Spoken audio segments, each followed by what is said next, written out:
हो हजुर, जिन्दगी एउटा बगरको ढुङ्गा जस्तै रहेछ। समयको भेल सँगसँगै बगाएर कुन बगरमा लगेर ढुङ्गालाई छोडिदिन्छ थाहै नहुँदो रहेछ। मेरो पनि जिन्दगी दुई किनारा जस्तै भएको छ। हेर्दा एउटै नदी हो, तर समयको भँगालोले दुई किनारा बनाएर छोडिदियो। न त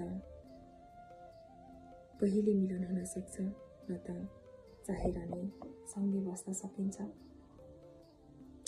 बस एउटै कुरा सोचेर चित्त बुझाउँछु, उहाँ मेरो साथमा नभएर के भयो त?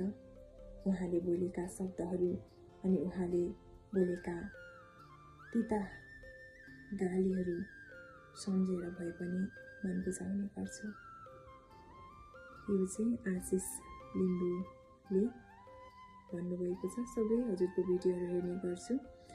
त्यो हजुरले बोलेका शब्दहरू अनि त्यो मिठो वचन, मिठो बोली मलाई साह्रै नै मनपर्छ।